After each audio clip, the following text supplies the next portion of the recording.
देश में पेगासस का हमला हो गया और पेगासस के इस हमले में पत्रकारों को निशाने पर लिया गया। वो पत्रकार जो सरकार से सवाल करने के लिए जाने जाते हैं, जिनकी पहचान यही है कि वो सरकार से सवाल करते हैं, इन्वेस्टिगेटिव जर्नलिज्म करते हैं, सरकार के छुपे हुए राज को सामने लेकर आते हैं, उन राजों से पर्दाफाश होता है, ऐसे पत्रकार भी निशाने पर आ गए।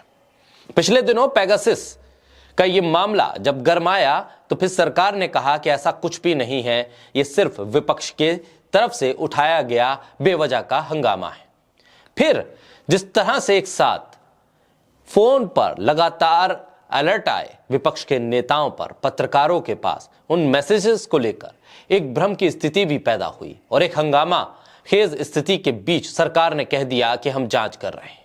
लेकिन अब अंतर्राष्ट्रीय सुरक्षा लैब की एक फॉरेंसिक जांच में यह दावा कर दिया गया है कि इस वक्त देश में जब ये एक साथ अलर्ट आए थे तब आईफोन पर पेगासस सॉफ्टवेयर ने, पेगासस स्पाईवेयर ने टारगेटेड हमला किया था। बोलता हिंदुस्तान पर मैं हूं आपके साथ मिर्जा शाकिर अली बेग। वॉशिंगटन पोस्ट के साथ मिलकर एमनेस्टी इंटरनेशनल की सुरक्षा लैब की एक फॉरेंसिक जांच में दावा किया गया है कि हाल ही में अपने आईफोन पर पेगासस स्पाईवेयर के साथ टारगेटेड लोगों में से 2 भारतीय पत्रकार भी थे। पेगासस एक आक्रामक स्पाईवेयर है जिसे इजरायली निगरानी में फर्म एनएसओ ग्रुप ने डेवलप किया है। एनएसओ ग्रुप अक्सर यह कहता भी रहता है कि वो केवल सरकारों के साथ सौदा करता है, किसी इंडिविजुअल संस्था के साथ नहीं करता।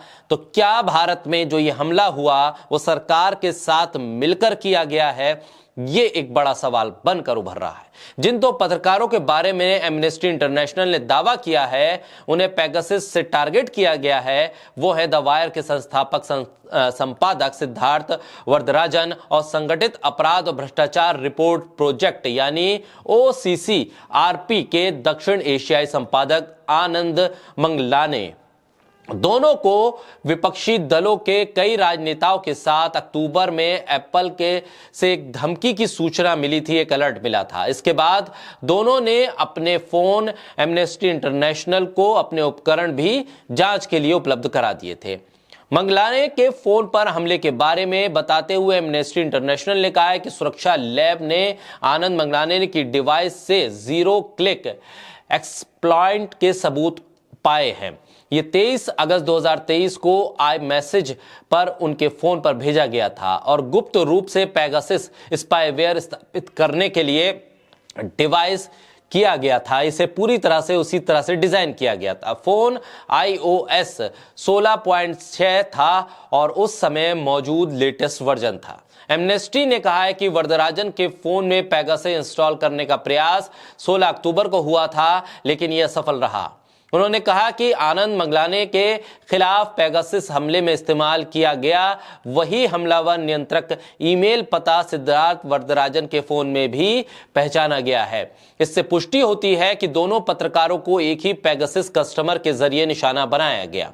अक्टूबर में सभी दलों के विपक्षी नेताओं, कांग्रेस के शशि थरूर से लेकर आम आदमी पार्टी के राघव चड्ढा और तृणमूल कांग्रेस की महुआ मोइत्रा तक को आईफोन पर यह अलर्ट भेजा गया था कि आप पर किसी तरह के स्पाईवेयर का हमला हो सकता है। ऐसे में एप्पल की तरफ से यह अलर्ट भेजा गया था। तब उन्होंने केंद्र पर निशाना साधा था और कहा था कि स्पाईवेयर हमले के पीछे वही लोग शामिल हैं जो विपक्ष को कमजोर करना चाहते हैं। हालांकि सरकार ने इससे इनकार किया था।